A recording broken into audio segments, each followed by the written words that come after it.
Pemodelan matematika telah banyak diaplikasikan pada berbagai kasus dalam kehidupan sehari-hari, salah satunya dalam bidang epidemiologi. Matematika memiliki peran yang sangat penting dalam mempelajari dinamika suatu wabah penyakit, mulai dari kajian pencarian sumber, penyebaran, prediksi pola, hingga strategi penanganannya. Bidang kajian ini biasa disebut dengan matematika epidemiologi. Saat ini penduduk dunia sedang panik menghadapi wabah coronavirus disease 2019 yang disingkat COVID-19. COVID-19 atau lebih populer dengan nama virus corona diduga pertama kali berkontak dengan manusia di Wuhan, China pada 17 November 2019, kemudian dilaporkan menyebar ke seluruh dunia sejak Desember 2019. Di Indonesia, temuan kasus COVID-19 pertama terkonfirmasi pada 2 Maret 2020. Pemerintah Indonesia segera menindaklanjuti SOP pandemi tersebut dengan membatasi pergerakan ke dalam dan luar negeri hingga pergerakan antar pulau dan menerapkan pola bekerja dari rumah atau work from home secara luas sejak 16 Maret 2020. Para peneliti pun bereaksi atas pandemi tersebut dengan melakukan berbagai riset.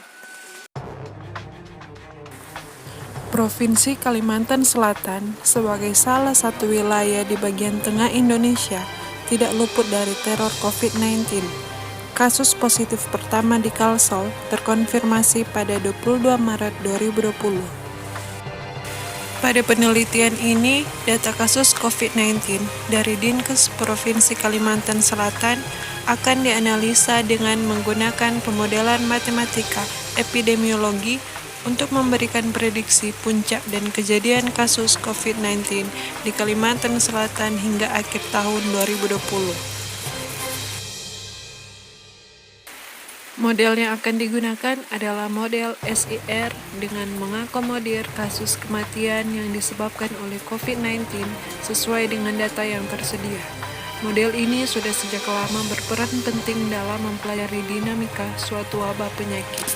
Solusi model SIR akan didekati secara numerik dengan menggunakan metode Runge-Kutta.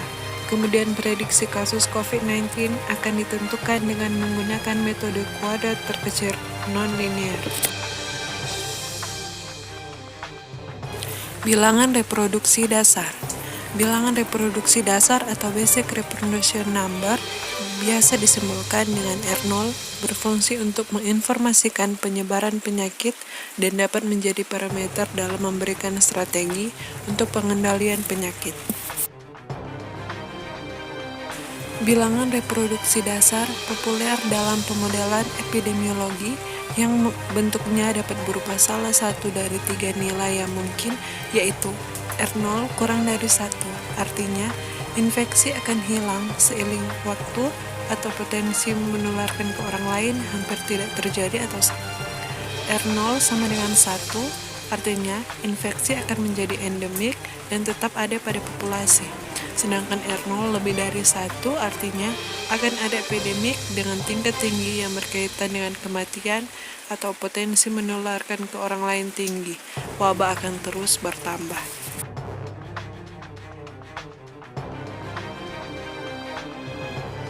Kita masuk pada model SIR atau model SIR. Model SIR diperkenalkan oleh W.O. Kermek dan A.G. McHenry pada tahun 1927. Pada model epidemik ini, populasi diasumsikan terbagi menjadi 3 subpopulasi, yaitu pertama, populasi rentan terinfeksi S atau susceptible, kedua, populasi terinfeksi I atau infected, yang ketiga, populasi yang telah sembuh dari terinfeksi R atau recovered.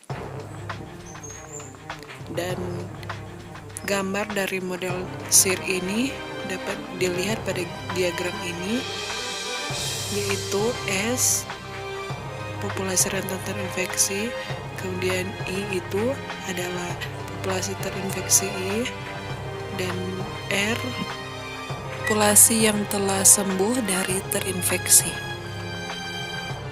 Sedangkan untuk beta SI itu adalah parameter laju antara S ke I, dan gamma I itu adalah parameter laju dari I ke R.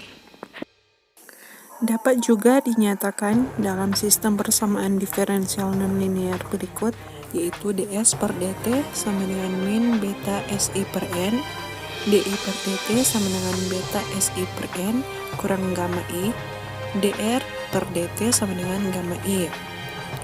Dengan t adalah waktu, beta, gamma adalah parameter positif, yaitu berturut-turut merupakan laju penularan suatu penyakit melalui kontak dan laju kesembuhan dari infeksi penyakit. ST, jumlah individu yang rentan terhadap penyakit pada waktu T. IT, jumlah individu yang terinfeksi pada waktu T. RT, jumlah individu yang sembuh dari infeksi pada waktu T. Dan NT adalah total populasi yang diamati, yaitu NT sama dengan ST tambah IT tambah RT. Metode Runge-Kutta.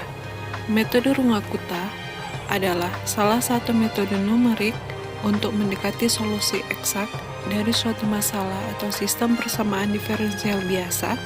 Metode ini memiliki berbagai variasi sesuai ordernya dan dikenal paling stabil di antara metode numerik lainnya. Metode kuadrat terkecil tak linear. Metode kuadrat terkecil tak linear adalah suatu bentuk analisis kuadrat terkecil yang digunakan untuk menyesuaikan suatu set dari M pengamatan dengan model yang tak linear dalam N parameter yang tidak diketahui, di mana M lebih dari sama dengan N. Mean Absolute Reasoning Error atau disingkat dengan MAPE menyatakan presentase kesalahan hasil pendugaan terhadap hasil aktual selama periode tertentu yang akan memberikan informasi presentasi kesalahan terlalu tinggi atau terlalu rendah. Kita masuk pada tahap analisisnya, yaitu data kasus COVID-19 dan PSBB di Kalimantan Selatan. Data kasus COVID-19 dari laman Dinkes Kesehatan Provinsi Kalimantan Selatan mencakup rekam jumlah kasus ODP, PDP, dan positif. Dalam tulisan ini, data yang digunakan mulai 8 April 2020, di mana setiap kasus memiliki kejadian awal, hingga 20 Mei 2020, di mana pembatasan sosial berskala besar atau PSBB baru saja diterapkan secara luas di Kalimantan Selatan. Model matematika SIR untuk kasus COVID-19 di Kalimantan Selatan dengan mengakomodir adanya kasus meninggal pada data kasus COVID-19 di Kalimantan Selatan menjadi ds per dt sama dengan min beta SI per n, DI per dt sama dengan beta SI per n kurang gamma tambah mu I, dan dr per dt sama dengan gamma I. Dengan mu menyatakan laju kematian karena terinfeksi COVID-19, maka data kasus COVID-19 di Kalimantan Selatan dikelompokkan populasi sebagai berikut.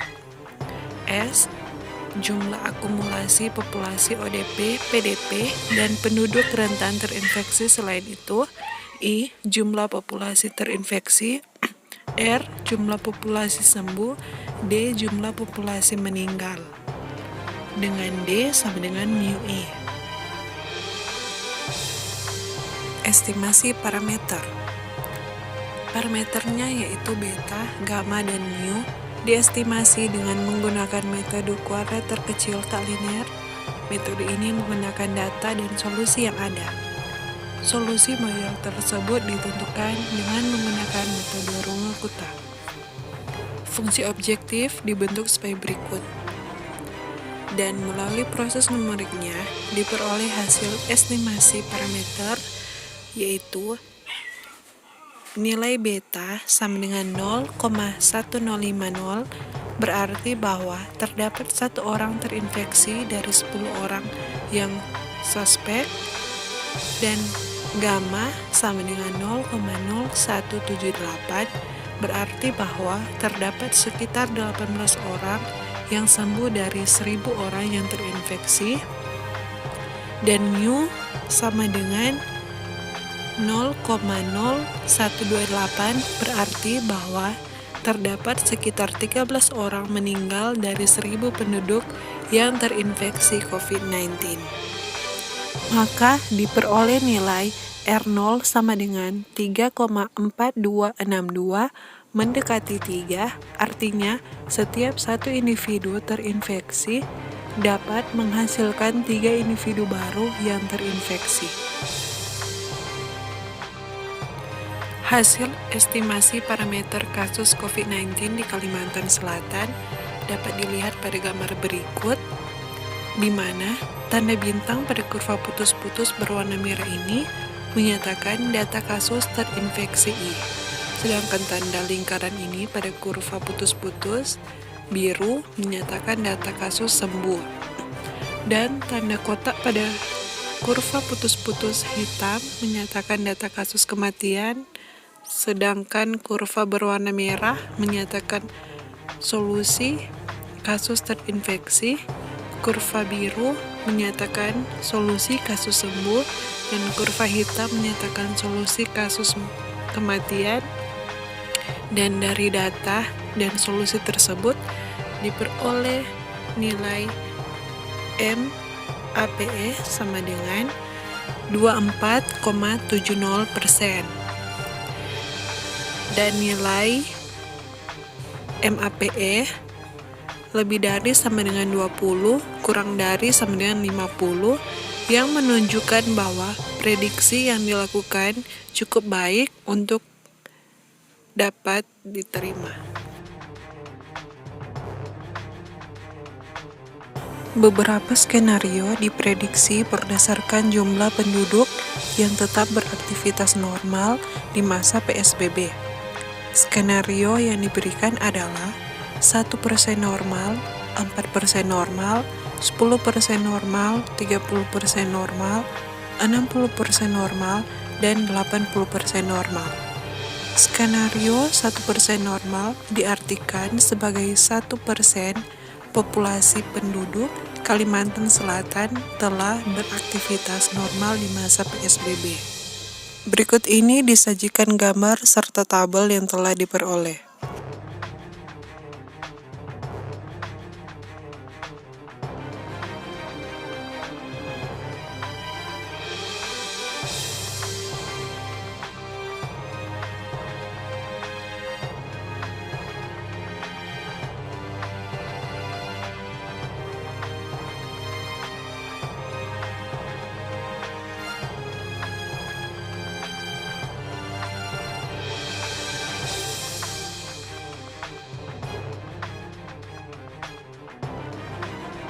Tahap evaluasinya dapat disimpulkan. Yang pertama, nilai bilangan reproduksi dasar R0 mendekati 3 mengisyaratkan bahwa setiap satu individu terinfeksi COVID-19 di Kalimantan Selatan dapat menghasilkan 3 individu baru yang terinfeksi.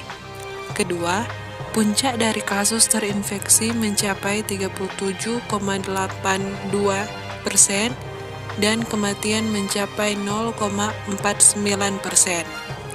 Hal ini diperkirakan terjadi pada pekan ke-2 Agustus hingga pekan ke-1 Oktober 2020. Jika seluruh masyarakat di Kalimantan Selatan serius mendukung dan menjalankan PSBB sehingga jumlah penduduk yang beraktivitas normal dapat ditekan hingga hanya sekitar 1%, bahkan diharapkan lebih rendah dari itu, maka penyebaran wabah COVID-19 diprediksi dapat lebih cepat berlalu dengan kasus infeksi dan kematian yang lebih kecil. Namun, jika sebaliknya, maka wabah COVID-19 di Kalimantan Selatan dapat berlangsung lebih lama dan memakan korban yang lebih banyak.